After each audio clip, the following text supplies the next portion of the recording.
Good afternoon students. तो इससे previous video में हमने डिस्कस किया कि जूल्स लॉ क्या होता है। इस वीडियो में हम डिस्कस करने वाले हैं कि जूल थॉमसन इफ़ेक्ट क्या होता है। ये इफ़ेक्ट जो है वो जूल और थॉमसन दो साइंटिस्ट ने मिलकर दिया था, इसलिए इस इफ़ेक्ट का नेम पड़ा जूल थॉमसन इफ़ेक्ट। अब क्वेश्चन आता है कि कौन सी गैसेज हैं जो इस इफ़ेक्ट को फॉलो करती हैं। दीज आर आइडियल और रियल गैसेस, बट मेनली जो इस फैक्ट को गैसेस फॉलो करती हैं वो है रियल गैसेस। रियल गैसेस ही मेनली इस इफेक्ट को फॉलो करती हैं, ये आपको ध्यान रखना है। स्टूडेंट्स, जूल थॉमसन इफेक्ट को समझने के लिए सबसे बेस्ट एग्जांपल क्या है? गैस सिलेंडर का लीक हो जाना। ये सबसे बेस्ट एग्जांपल माना गया इस इफेक्ट का, क्योंकि इस फैक्ट को समझने के लिए आपको इस एग्जांपल का पता होना ज़रूरी है। अब देखिए, जो सिलेंडर के अंदर गैस होती है वो उसका प्रेशर क्या होता है?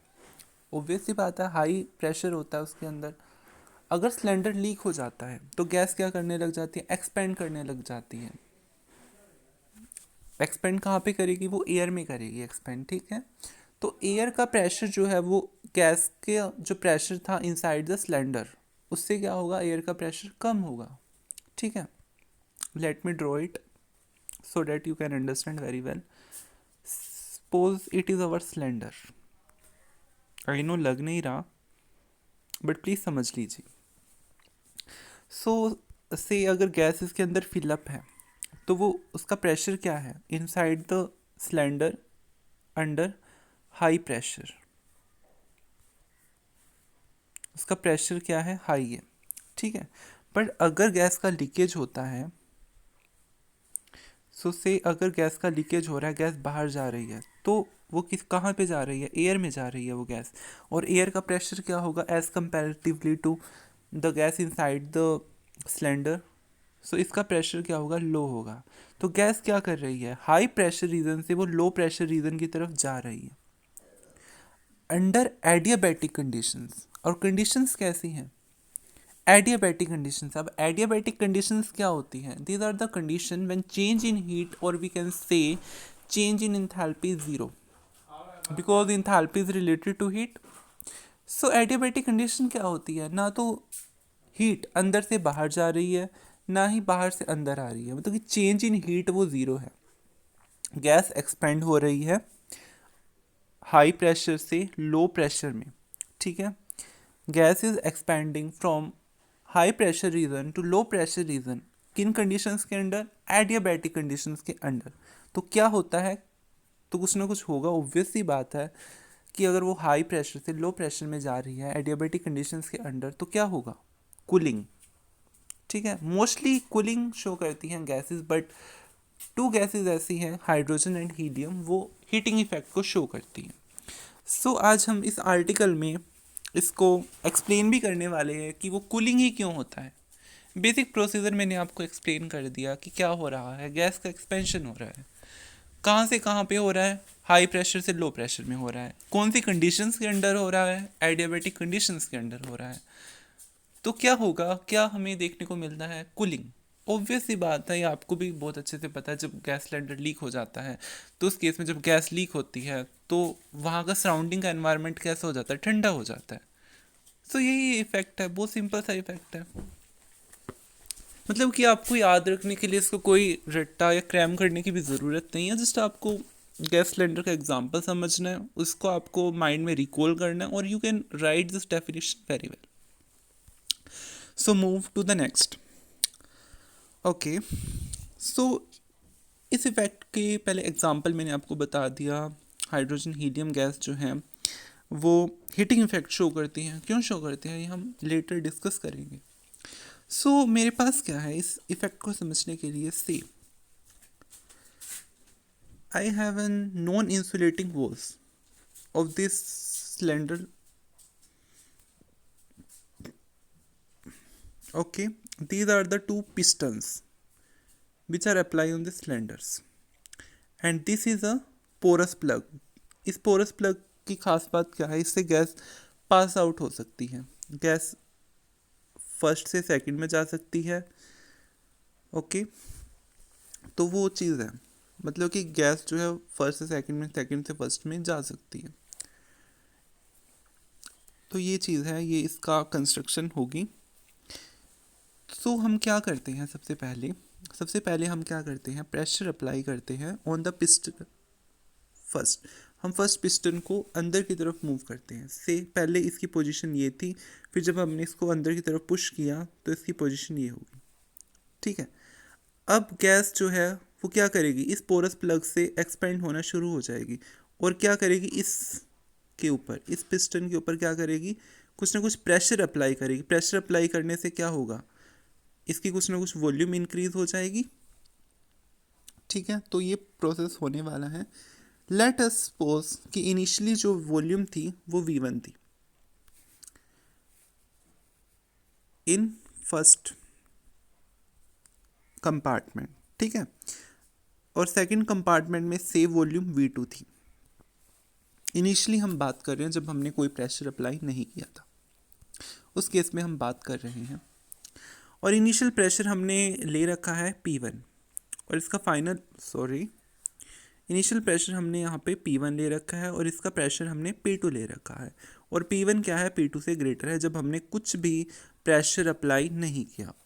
उस केस में whenever we apply the pressure on the piston, then the piston moves onwards, so gas gets expanded through the porous plug and apply some pressure on the second piston. Okay, तो ये process हो रहा है इसके अंदर। ठीक है, अब हम क्या कैलकुलेट करने वाले हैं, अब इस इफेक्ट को प्रूव करने के लिए हम पहले ये बताएंगे कि जब भी गैस हाई प्रेशर से लो प्रेशर रीजन में एक्सपेंड करेगी तो कंडीशंस क्या होंगी उसके लिए, एडियाबैटिक कंडीशंस होंगी।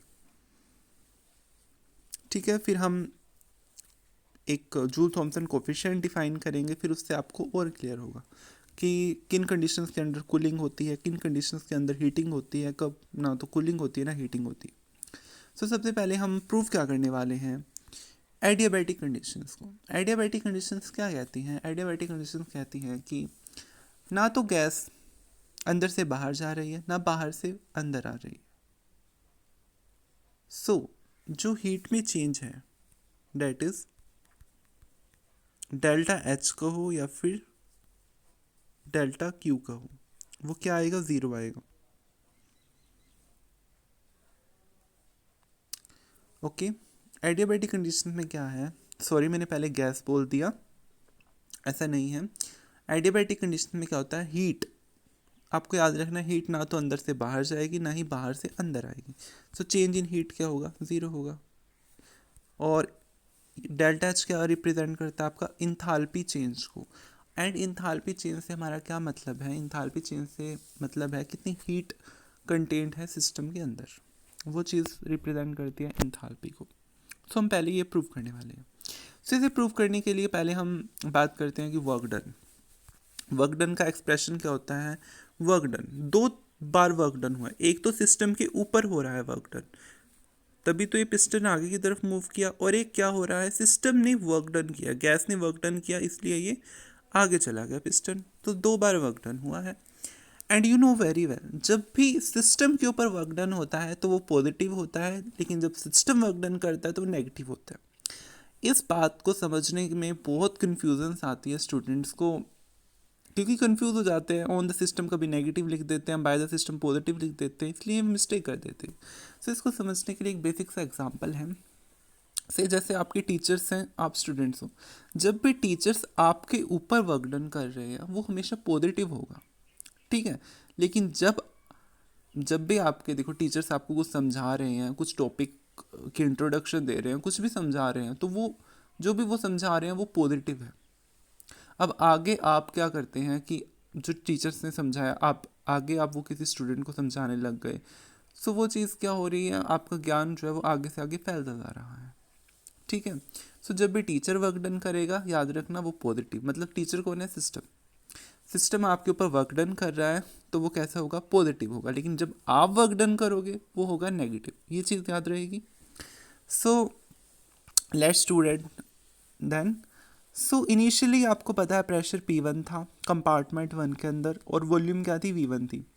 सो वर्क डन जो है सिस्टम के ऊपर हुआ, अभी मैंने बताया साइन कन्वेंशन के अकॉर्डिंग वो पॉजिटिव होगा। सो क्या था वर्क डन, P1 V1 था। जब भी सिस्टम ने वर्क डन किया वो नेगेटिव आया। सो इनिशियली प्रेशर P2 था और जो आपका वॉल्यूम था वो क्या था, V2 था। Okay, so let's student then work done की एक्सप्रेशन किसके इक्वल आया, वर्क डन की value, sorry, so work done मेरा आया P1 V1 minus P2 V2 के इक्वल। ठीक है, now we will use first law of thermodynamics. What does it says? First law of thermodynamics says that change in heat is equal to change in internal energy plus work done. Okay, work done दोनों ही आएगा, जो system के ऊपर हुआ भी है या सिस्टम ने वर्क डन किया है, W का मीन्स उन दोनों से ही है। अब हम बात कर रहे हैं कि हीट ना तो अंदर से बाहर गई है ना बाहर से अंदर आई है, तो उस केस में डी क्यू की वैल्यू क्या हो गई है, ज़ीरो हो गई है। So D Q is zero, so W is equals to minus D U. W की वैल्यू आ गई हमारे पास minus D you.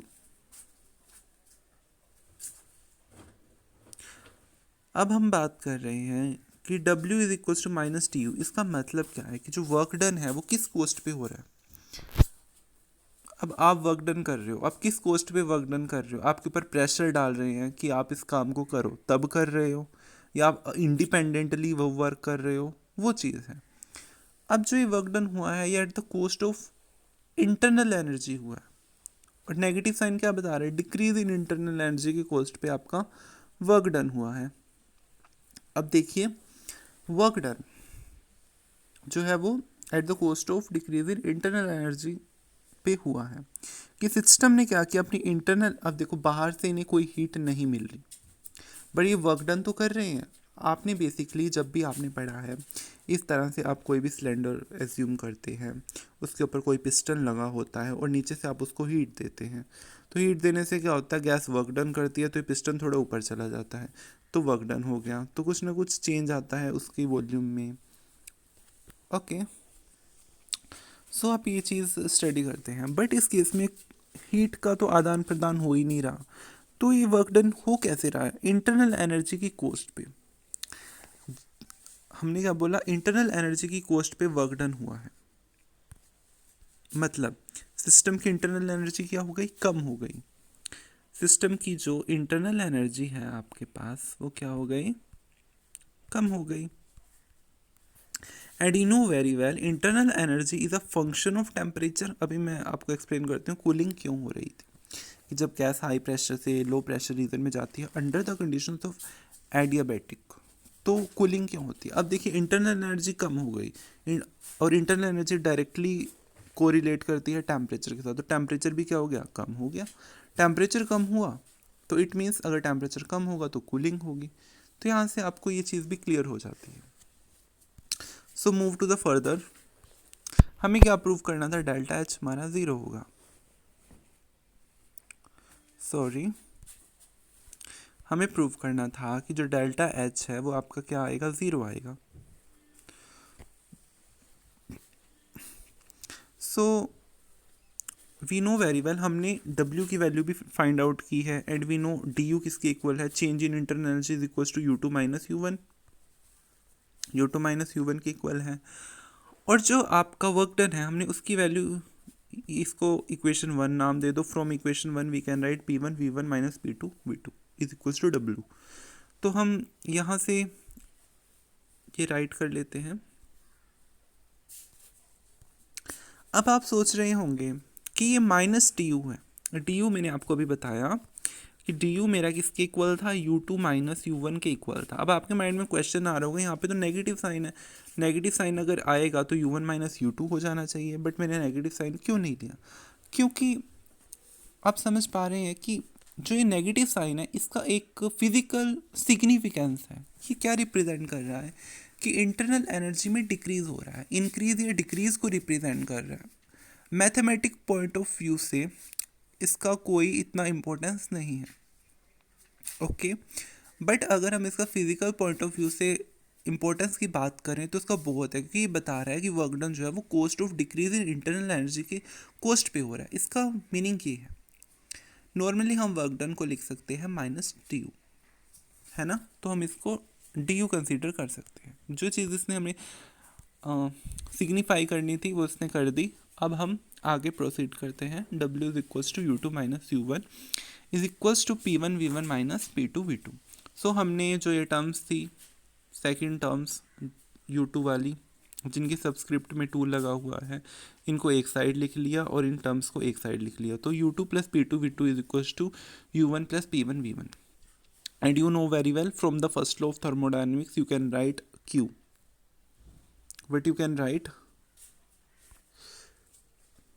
Q is equals to, first law of thermodynamics क्या कहता है, Q is equals to du plus P D we.